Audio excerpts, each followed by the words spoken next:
So this message that the Lord had prepared for us today, this message that we have for the last uh, uh, sermon on the book of James, really challenges our hearts and minds in a way on how we care for one another. As we look at James chapter 5, verse 13 to 20. Would like to start with this statement. Dietrich Bonhoeffer says, the church is the church only when it exists for others. Do you agree? Indeed, that's true. Although our ultimate goal is, and our ultimate mandate, and our chief end is to glorify God and enjoy Him forever. One way that we glorify God is by caring and being responsible for one another. You cannot just keep worshiping the Lord and don't care about the person beside you. Amen? And indeed, this is what we're called for. We should not neglect the fact that we are here to support each other, make sure that we cross the finish line together. In Romans 14:17, it says, we don't live for ourselves and we don't die for ourselves. Again, look at the person next to you and understand that God wanted you to become part of that person, part of the life of that person. It was not accidental, it is providential. Amen? It is God's infinite wisdom working to put us together in a place where we ought to be, because this is something that will allow us to achieve the good works that He had prepared for us from eternity past. Again, in these final verses in the book of James, the Lord would want to highlight 3 ways on how we should be able to care for one another. But then ask the person beside you first, do you care? Yeah. Sagutin mo naman.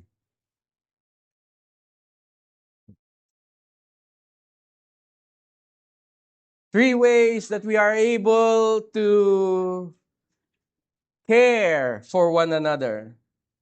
Because again, we are called to be part of each other's lives. But as in any airplane announcements, before you can help the other person, you need to make sure that you are fully established first. Amen? Because you cannot give what you don't have. Okay? And you can't help if you yourself are in trouble. Amen? And so I would like to express the first point. It's not yet the first way, but the first point that James, the Word of God, wants us to understand today before we can take care of others. Okay? Before we can take care of others, what do we need to do? James 5:13 says, is anyone among you suffering? Let him pray. Is anyone cheerful? Let him sing praise. When I'm reading this, I'm not just merely seeing a pastoral advice, but instead, it is an assumption that a well-established believer, this is his normal and natural reflex. That if there are times of suffering, the normal thing to do for a real believer is to pray. The normal reflex of a well-established believer is that when there is suffering, they pray. Amen? They tame their tongue or their thumb. They control their emotion. Instead, they focus on God and they focus on their ongoing dependence on Him. It is a natural reflex. A reflex will only be natural if you keep doing it. Okay? So that's why before you can help each other up, you need to have this type of reflex. That when you suffer, the first thing you do is pray. Prayer is the first option, not the last resort. And if you are cheerful, what do? You sing praise. You praise. Something good happens in your life. Oh, thank you, Jesus. Thank you, Jesus. Diba? You do not look at yourself and say, wow, I've done this because I am really, really skillful, or I'm good, or I'm really talented. No. The first reflex that you have is that you will sing praise. Not sing praise, but you will praise the Lord. The normal reflex of a believer who is fully established is prayer and praise. So do you find yourself doing that? That when there's some things that happens in your life and you feel sad and you feel troubled and you feel like you need help, the first thing you do is I pray to God because I can depend on the Lord. And then once something good happens to you, oh, hallelujah, praise the Lord. All glory to you. Thank you, Lord, for you are so good. Did you find yourself doing that? You know. But that is the normal reflex of a believer. Prayer and praise. This is what I call a godly disposition. Before you can take care of others, you better make sure you have a godly disposition. And a godly disposition is just a Christ-shaped inner posture, meaning, you are unshakable, established, formed by the Holy Spirit that governs how a believer thinks, responds, and lives. You need to develop a godly disposition. Therefore, what should be our posture? What should be our reflex? When there is suffering, we must pray. And when there is joy, we must praise. There are three ways that James will tell us how we can take care of each other.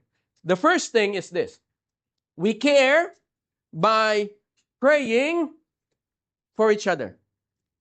We care by praying for each other. James 5:14-15 says, "Is anyone of you sick? Let him call the elders of the church, and let them pray over him, anointing him with oil in the name of the Lord. And the prayer of faith will save the one who is sick, and the Lord will raise him up. And if he has committed sin, he will be forgiven." There are a couple of things that we need to unpack from this verse. First and foremost, that community care is initiated by the one who needs help. That's why it says here, if you are sick, ask for help. Amen? If you are sick, ask for help. Because, again, we can't always discern or predict that that person is sick and then we need to pray for them. No. If you are sick, ask, call for help. And it says here, call the elders of the church for help. Now, when I say call the elders of the church, it does not necessarily just means the council or the leaders or whatever. It also means any mature believer that you have in your circle. However, he does say call the elders of the church because the elders should always be ready and available to pray for anyone who needs prayer and provide advice to those who needs advice. It was also mentioned here, anointing them with oil in the name of the Lord. Now, this can be symbolic and this can be practical. The problem is this gets sometimes abused in such a way now that the power is being seen on the oil itself. But again, when we talk about the anointing of oil obviously is symbolic. It's the emblem of the Holy Spirit. Remember, when kings in the Old Testaments are being chosen, they are anointed with oil. And in anointing, it means actually pouring out of the oil in the head. David even says, he anoints my head with oil, my cup overflows. And it is symbolic as an emblem of the Holy Spirit, meaning we are relying on the Holy Spirit to make the healing. Not you, not the oil, but the Holy Spirit to make the healing. However, most commentators say that the way the anointing of oil is used on this passage is not just symbolic but medicinal. Meaning, oil at that time, because they don't have modern medicine, oil at the time is being seen as a medicine. So therefore, when say anoint with oil, means after you pray for that person, you give him the best medical advice or best medical care. James says we must pray for each other. If you're an elder, be available to pray with other people. Okay? And when you go to an elder for prayer, it does not mean that because it is the elder, they are closer to God. That is not the case, isn't it? You ask for prayer because sometimes the burden is so hard to bear, you need someone to bear it with you. Amen? We have a prayer group in the church. And sometimes people are asking for prayers.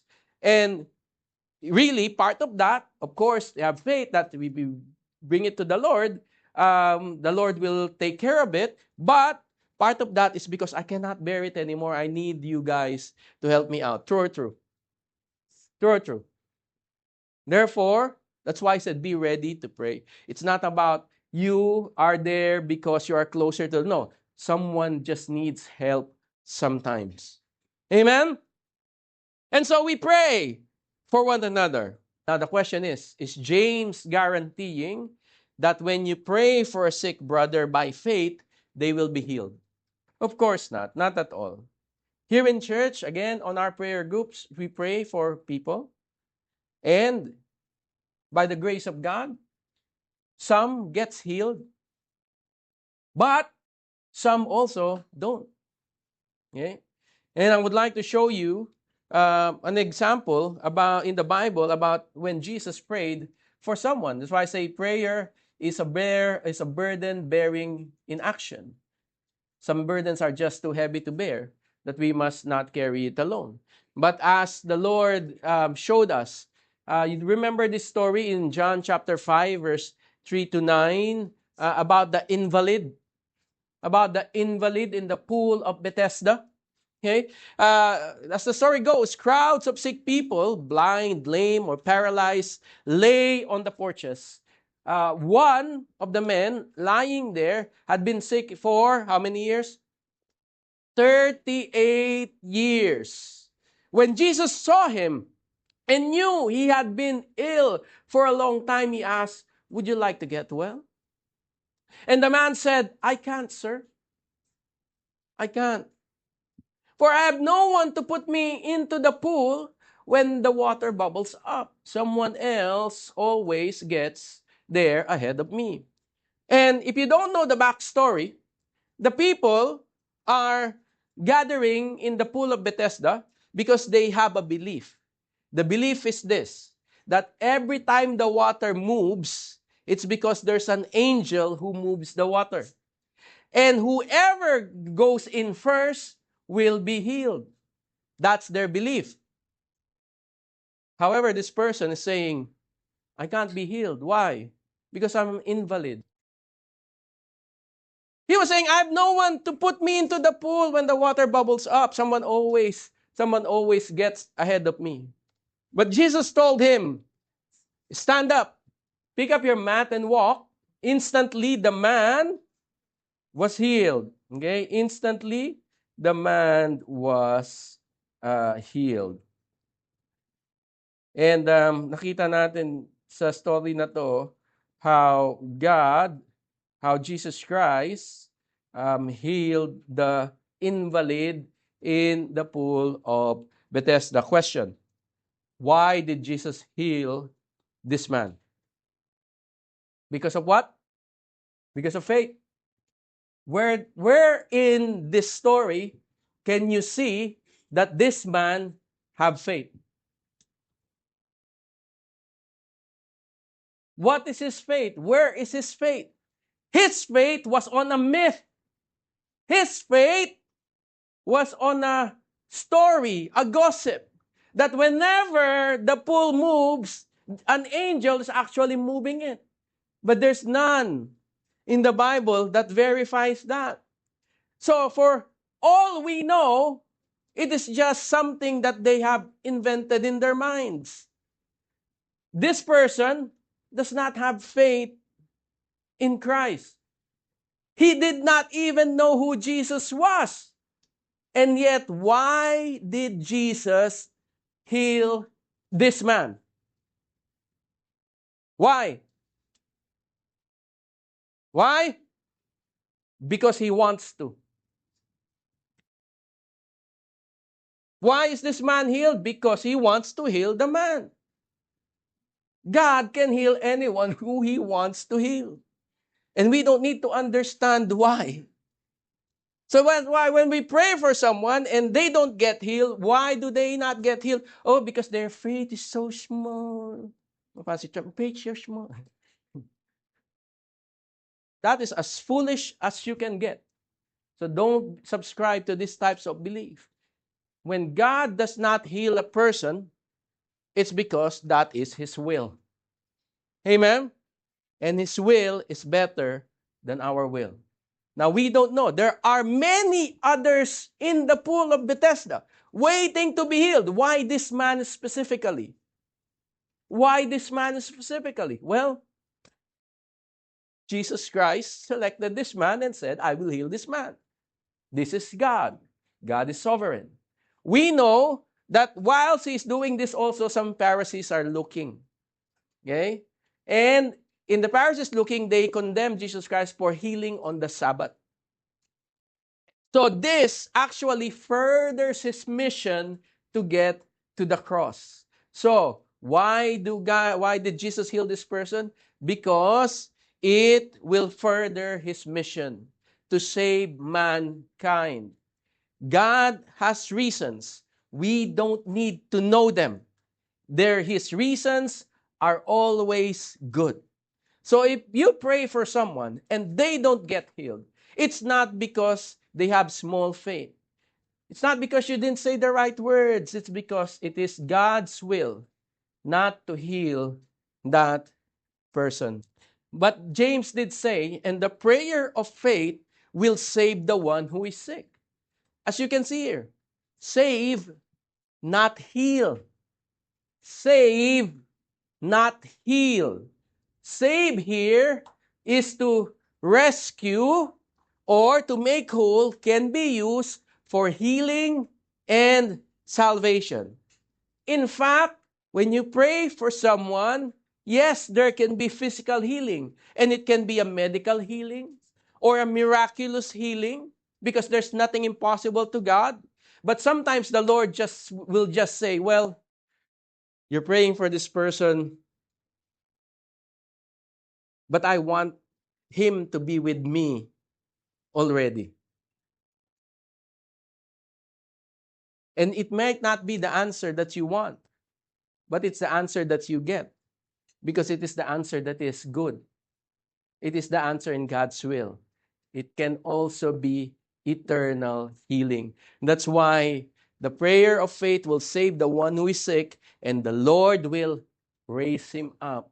Talking about when the day that he comes back, he will raise him up, and his sins will be forgiven, and that's why he can be saved eternally.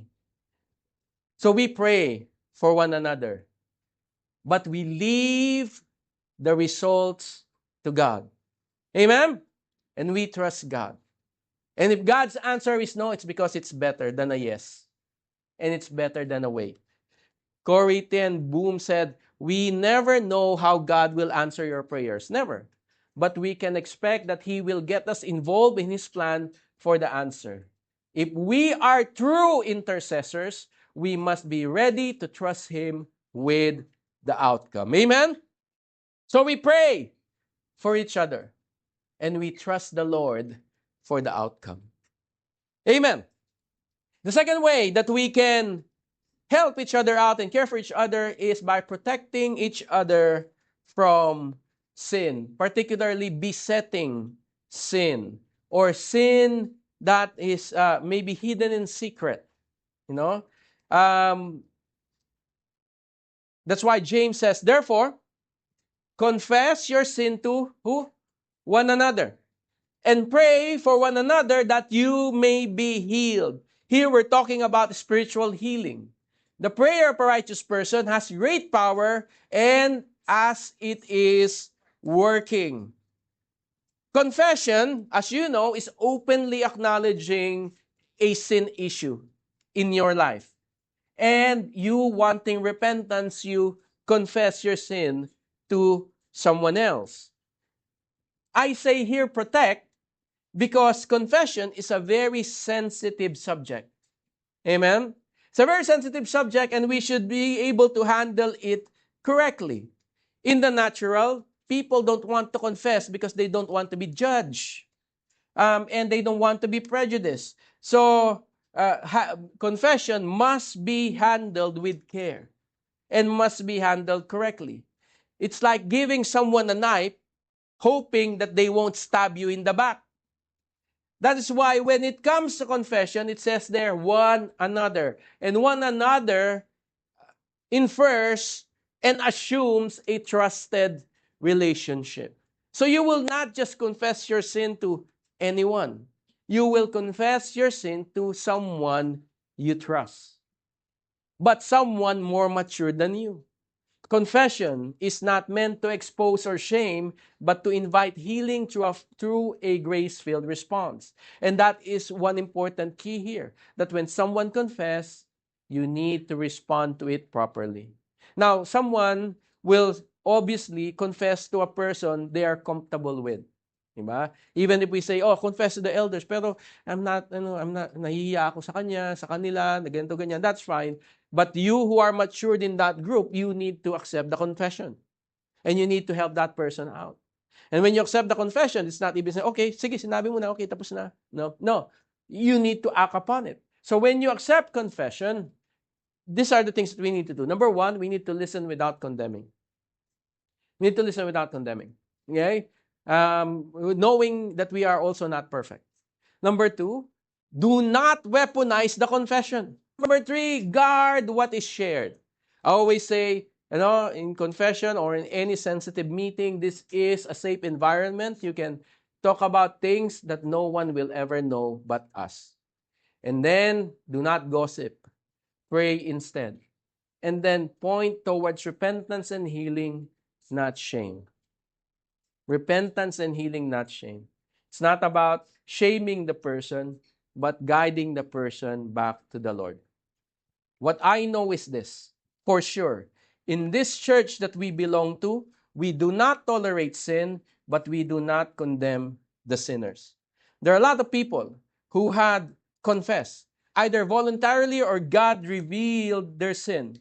But of all the people who had, I can definitively say that the one learning that I've taken is that grace abounds in this church. We do not tolerate it, but we do not prejudice and judge and remove and shame people, to the point that many who have confessed their sins and are restored, they are so willing to testify about where they have been. Why? Because they feel the love. So if you have a besetting sin and you want to be free of that sin, one thing you need to do is to confess that sin. I promise you, you will be accepted. You will not be shamed. We need to remove the thinking that when you are under disciplinary action is because you are being shamed. No, you are not. You are being restored back. So, if you have something to confess it. Okay? To someone whom you are comfortable confessing it to. Jesus is the best example of a person who accepted confession the right way. Remember the story of Zacchaeus?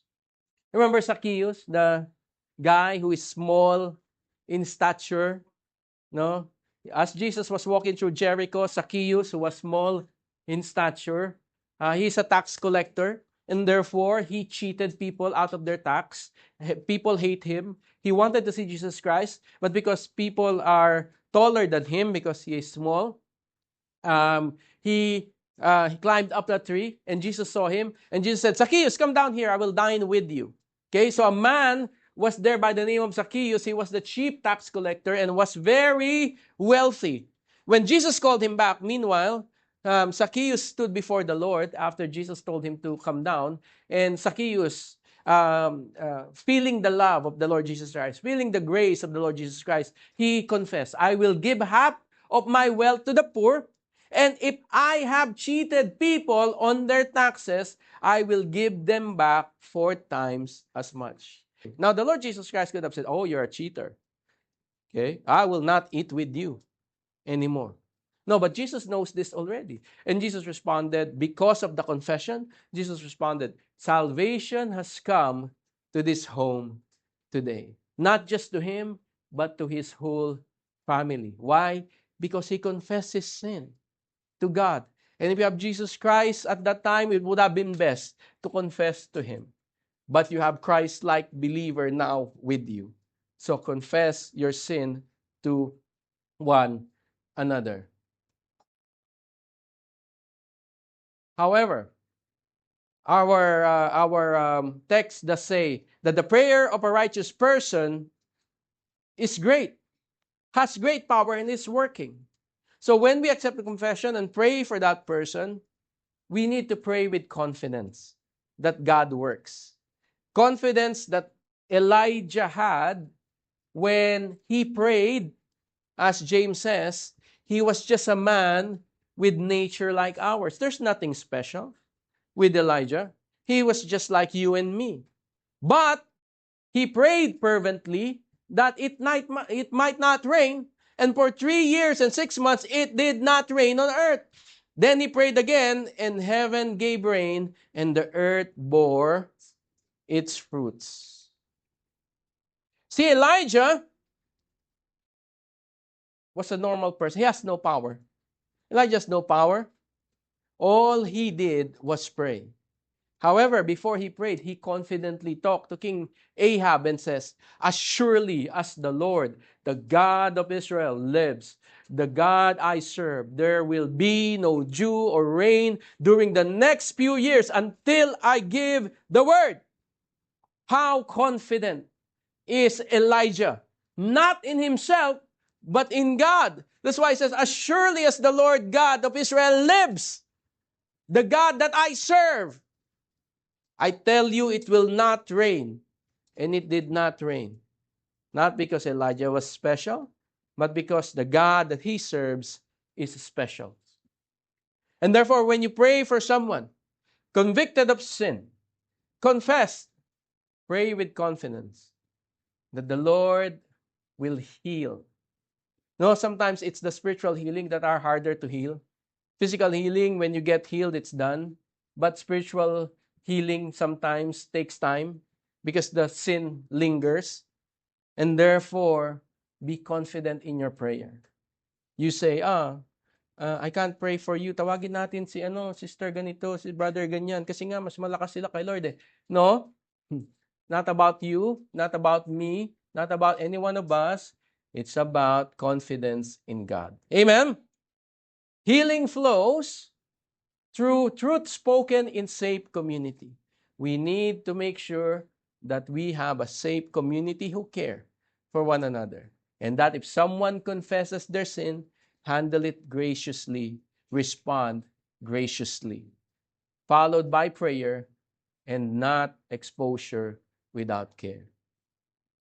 And then we care when we pursue those who wander. There are people who we know are no longer here with us right now. They started well, but they did not continue. Again, not questioning where they are heading and not questioning their faith. But it is our responsibility that if someone wanders in truth, we need to bring them back. James says here, my brothers, if anyone among you wanders from the truth and someone brings him back, let him know that whoever brings back a sinner from his wandering will save his soul from death and will cover multitude of sin. Now, we've been talking about pain and suffering, sickness, since a while ago, and you might say, this seems to be disconnected because it may not have anything to do with those two things. However, we need to recognize that spiritual drip does not happen over time. The spiritual drip happens over a long period of time. And sometimes the main cause can either be two things. It's because of pain and suffering. They get disillusioned with God. because they believe that if God is with them, there's no more pain and no more suffering. Or Or they were confused by the devil and they believed the devil's counterfeit. And this is what he did to Eve. Diba? Oh, if you eat this, you will be like God. It is a counterfeit. And whatever joy, whatever it is that they have enjoyed while believing in Satan's counterfeit, it will not last. And people drip away because of these two things. Either they were disillusioned with God, or they believe a counterfeit that the devil had offered them. However, a spiritual drip do not happen overnight. Therefore, as believers, number one we need to do is this. We need to be sensitive to the signs. Sensitive to the signs of a spiritual drip. Because it will not just happen. When you see someone who is no longer, who's already starting to give excuses, for example, for attending cell groups, for example, do not neglect those signs. You need to start asking the questions already. And I'm not saying you as a leader, but you as a friend. Amen? You as a friend. And sometimes it may not be the cell group leader, for example. It may be you who is closer to that person. Start asking the question. Be sensitive to the sign. Do not neglect it until such time that that person fully drips away. Be sensitive to the sign. And the second is, do not give up. If even they drip away, and we know some people who have had, even if you don't see them for years, do not give up. Keep connecting, keep praying. The Lord will do the miraculous in His time. Do not give up. Amen? And when they come back, do not judge. Amen? When they come back, do not judge. Do not murmur. Be sensitive to the signs and do not give up. Silence is not neutrality, it is abandonment. Again, looking to the life of the Lord Jesus Christ in Luke 15, there's a story, a parable that He mentioned. So Jesus told them this story. If a man has 100 sheep and one of them gets lost, what will he do? Won't he leave 99 others in the wilderness and go to search for the one who is lost until he finds it? And when he had found it, he will joyfully carry it home in his shoulders. When he arrives, he will call together his friends and neighbors, saying, "Rejoice with me, because I have found my lost sheep." In the same way, there is more joy in heaven over one lost sinner who repents and returns to God than over 99 others who are righteous and have not strayed away. Look at, if the Lord Jesus Christ cared for that person to return, okay? To return back. Once he repents and returns. Ibig sabihin, they have been part of it in the first place and they came back. Okay? To return. If the Lord Jesus Christ says, I will go and make sure that they return, we ought to go and make sure that they return. Sometimes the most unchristian-like or unchrist-like things that we do is that in our efforts to perform in an organized ministry, we forget about the people who needs our help. Neglecting the fact that actually that person is our ministry. Therefore, if someone needs you and you feel a drip, attend to that person and bring them back. However, there's also a warning. Galatians says this, dear brothers and sisters, if another believer is overcome by sin, you who are godly should gently and humbly help that person back onto the right path. But be careful not to fall in the same temptation yourself. Yes, you need to humbly, you need to gently bring the person back, but be careful that you don't stay in the same temptation. Sabi ni John Stott, alam niyo, real love is not blind. The world says love is blind. But I believe in what John Stott says, real love is not blind. When it sees sin as a sin and seeks not to condone, but to overcome it through restoration. In this world right now, where tolerance is the most important thing, seemingly, people say, you don't love me if you don't tolerate me. Actually, tolerance is the worst thing that you can do to a person. Imagine if your kids say, I want to do this or do that, and you know it's wrong for them, and you say nothing because it is in the spirit of tolerance. And your kid falls into a deeper problem because you've tolerated a sin. It is the worst thing that you can do for a person. It is believed right now that when you rebuke someone, you don't love them.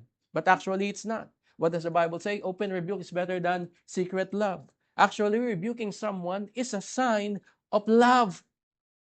Amen? Rebuking someone is a sign of love. You don't condone sin because you love that person. Again, such as with your kids. Sometimes you have to discipline them. Sometimes you have to use the rod of correction. But it is because of love. Amen? It is because of love. So don't believe tolerance or moral relativism. Real love is not blind. Call out a sin and restore the person. The big idea?